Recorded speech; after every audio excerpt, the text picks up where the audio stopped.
Welcome to Total Retail Talks, your podcast channel for retail knowledge. Hello, and welcome to this episode of Total Retail Talks. I'm Joe Keenan, the editor-in-chief of Total Retail, and I'm pleased to be joined on this episode by Ranu Coleman, who is the head of marketing for PatPat. We're going to talk to Ranu about PatPat to learn a little bit more about that business, including its marketing strategy, a little bit about the growth opportunities for the brand, and all the exciting things that are to come from PatPat. So thanks for joining me, Ranu. Thanks for having me. So for our conversation to get started here, I think it would be helpful to provide a little bit of context and a kind of a general overview of PatPat for those in our audience that might not yet be familiar with the company. Yeah, absolutely. So PatPat is a D2C clothing brand that is primarily for kids and also for families. The company has been around since 2014, and we sell most of our products on our PatPat site, and we also do a pretty large business on Amazon and also on Walmart. I would say really like the core foundations of the company are really around affordability. The price points are very good on all of the products, and definitely family matching. That's an area where we've seen a lot of growth and expansion over the last couple of years. So was the brand started digitally, and then has then kind of grown into some of those different marketplaces, digital marketplaces to start? Yes, yeah, absolutely. So primarily all on PatPat, and then now it's over the last about year or two, it's expanded digitally to Amazon and Walmart. And then kind of in a similar vein, I think it would be helpful, Ranu, if you told us a little bit about your professional background. I know you're rather new to PatPat, but tell us a little bit about your professional career and how you ended up at PatPat. Yeah, so I've been working in marketing for the last about 15 years. I would say focused definitely more on the brand marketing side. Before PatPat, I was actually working for about 5.5 years for Azazi, which is also a D2C brand, but more focused on bridal and the bridesmaid industry.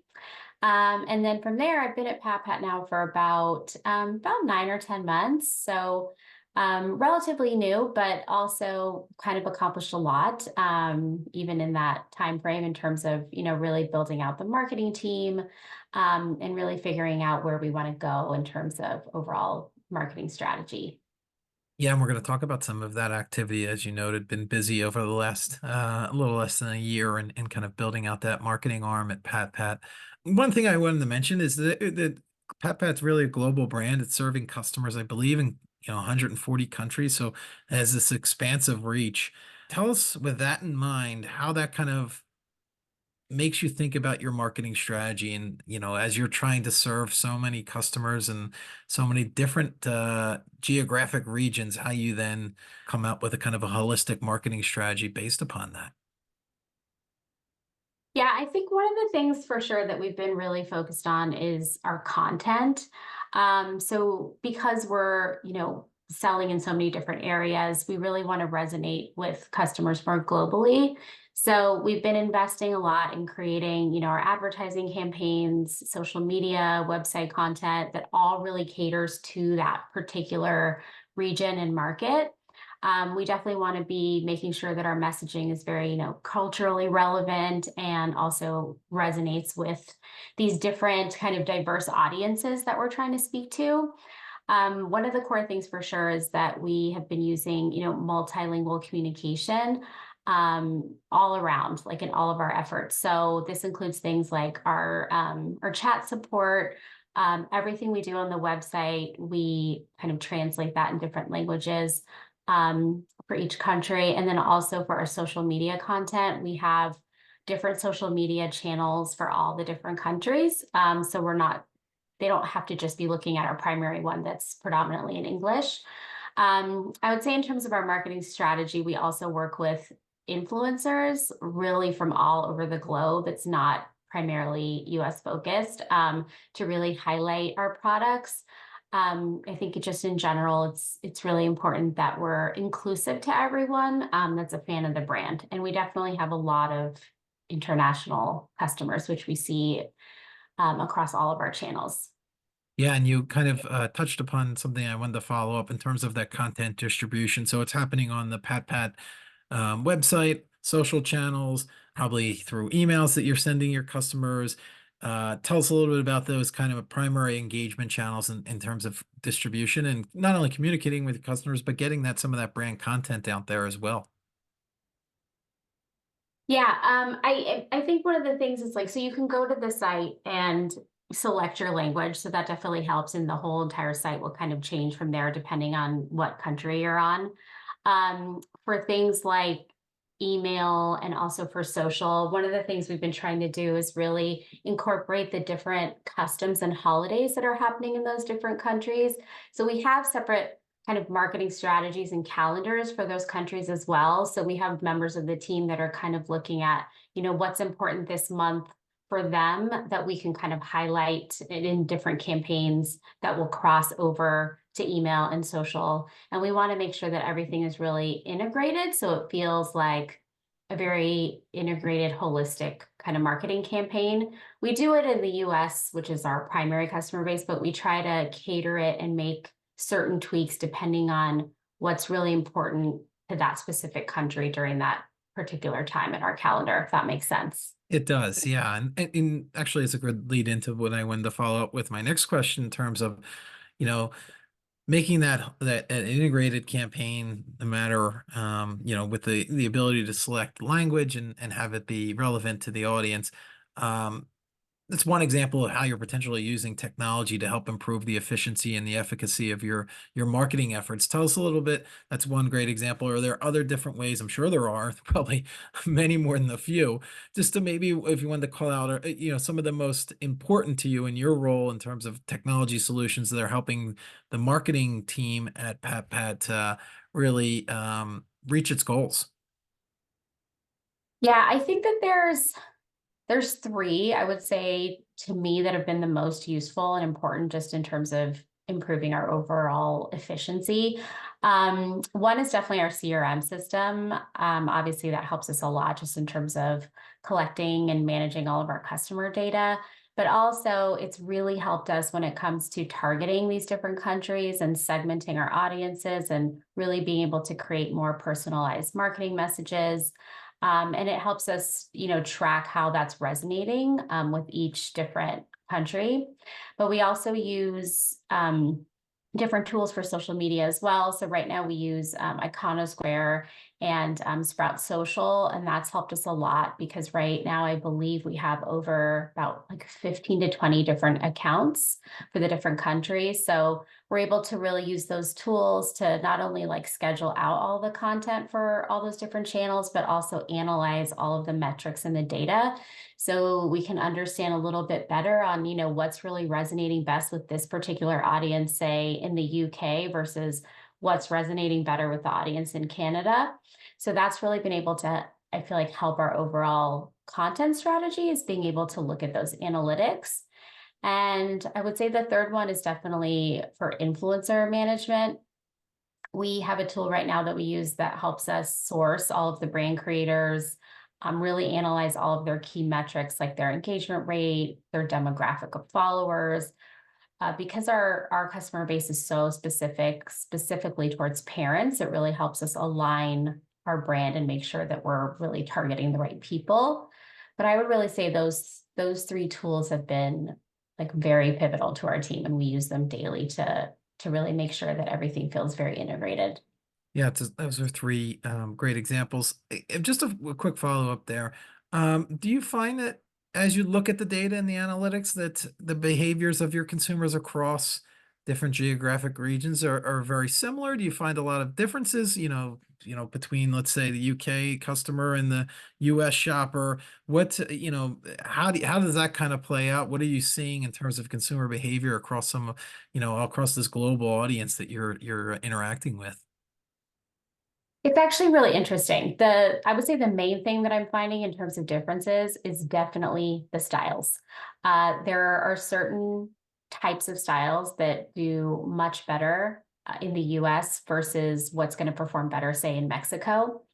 So if you look at like the feeds from our Mexico Instagram channel versus our regular, the styles that we're selecting are very different. Just in terms of what's resonating there versus what's resonating in the US.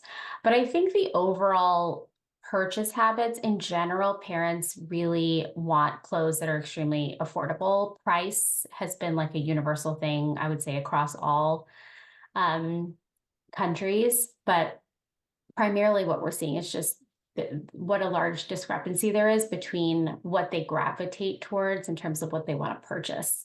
Yeah, it's really interesting. I would imagine it takes a lot of collaboration then with your merchandising teams to figure out, based upon where you're marketing to, which products should be promoted most, and thinking about that as you.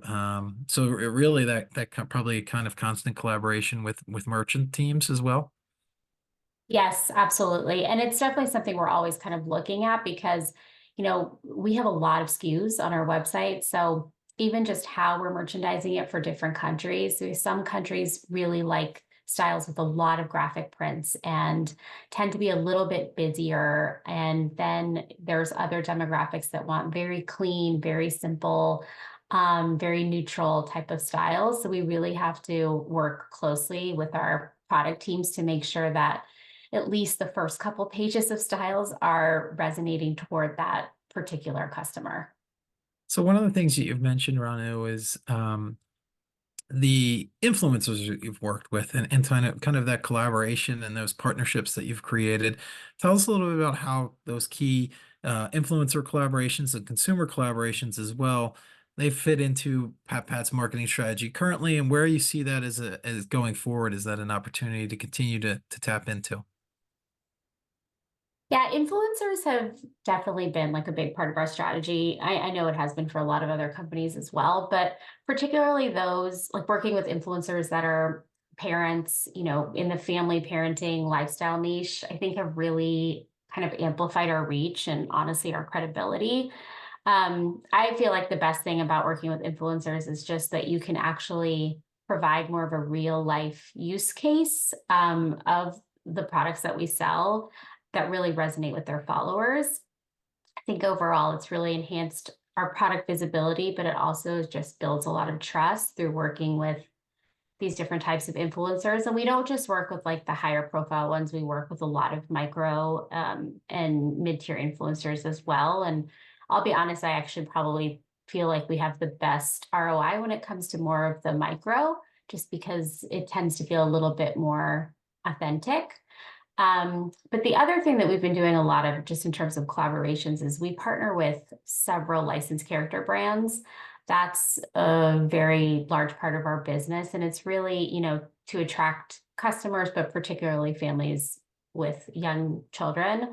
So, we have partnerships with Disney and Mattel and Paw Patrol and Hasbro. There's a lot.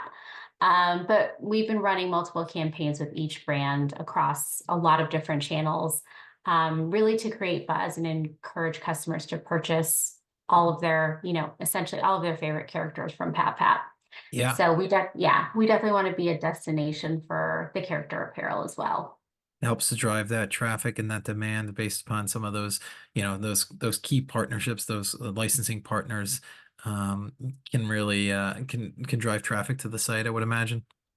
Yes, absolutely. And definitely tapping into a lot of different types of customers that way as well. So I want to talk a little bit about, you mentioned this as you at the outset, Rano, is around kind of building the marketing team at you've been there, I think you said around 10 months at PatPat. Tell us a little bit about that work that you're doing internally to kind of strengthen that marketing team. What are, sort of the skill sets you look for in getting that right mix and right culture built around your marketing team? Yeah, building out the marketing team has actually been really fun. We have some really strong members on the team right now. There's about 6 of us. But I would say just in terms of skill sets, I definitely look for people who are creative, but also very analytical. Sometimes it's a tough thing to have both, but I just feel like for marketing, the two really have to sort of go hand in hand. I would say a lot of people on our team, something that's also very important is just being a self-starter, being able to get things done, and also just being very passionate about their work. And also just skills like problem solving, being strategic, being able to really execute quickly, I think are all very important just in order to stay ahead of our competition. There's a lot of competition in this space. So one of the things I feel like the team has to do pretty aggressively is really make sure that we're looking at all the trends. We're looking at, what's happening on social and what's happening in different channels just to make sure we're really staying on top of it. And those have all been things that I've definitely looked for in terms of when I was hiring the team. And in thinking back, you noted that you've been in the kind of the retail marketing space for a good while now.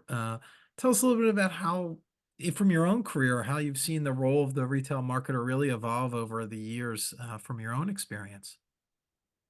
I think it's changed so much, honestly. Obviously, with just the overall shift of so many things moving digital. So I think before you could be a little bit more specific to your role, but now I feel like you really have to be a little bit more of a generalist in terms of knowing and understanding all the different sides of digital marketing. So, SMS or social and SEO, email. I would say 10 years ago, I didn't really feel like you needed to know all of those different facets, but I think now you have to be able to understand how to leverage all these channels to really drive sales and engagement.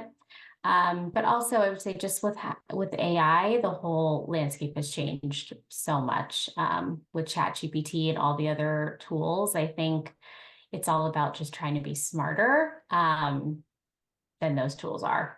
Yeah, and using them to your point as tools, they're not a replacement, but certainly can make your work more efficient and Right. help with production, right? Yeah, absolutely. I think it can save some time for sure. But I still think it has a ways to go, and it definitely can't really replace people in terms of, crafting that story, which I think a person can do a lot better. Oh, exactly. Yeah, you can't replace that human element at least for now, right? Yeah. So you've talked about PatPat existing in a very very competitive space. But there's also opportunity out there. Competition breeds that opportunity. Is there a particular trend or maybe something on the horizon for PatPat that you're most excited about? Honestly, I'm really excited about a couple of things. I think there's a lot of fun trends happening right now. One of them, which we've been doing for a while, but I feel like is really taking off just industry wide, is this whole mommy and me fashion. You'll see, I've noticed a lot of new brands now that were never in that space and are now kind of coming out with styles in that space. So we're really trying to expand that. And I think there's a lot of fun stuff we're doing for Mother's Day. And just in general, we're just trying to make the whole mommy and me styles a lot more fashion forward. I think in general, there's been a stereotype of it being a little bit old fashioned, and we're really trying to elevate that look. Um, and I think there's just a lot of cultural trends like the mini festival looks, the Western trend that are still really applicable for kids wear. So we're really trying to sort of capitalize on some of those right now too. And in terms of the marketing piece of that, then is that, it's probably a couple different things. It's working with the product teams, but it's also thinking about content and partnerships. Tell us a little bit as you zero in on the opportunity, how you think about that from a marketing lens as well. Yeah, we're definitely looking at partnerships. Now that you mentioned that, I think there's so much synergy with what we do and a lot of other kind of baby and kids brands. So we have been looking to partner with some other brands in the kids space that do things like diapers or more of like those accessories, and figuring out how we can collab together to create kind of a bigger marketing moment around some of these different trends that we're seeing right now. And even just from a product lens, we've been looking at what's, really trending in the market. So if you think about this whole Western trend, we're definitely trying to skew some of our styles around that just to make sure that we're staying very relevant.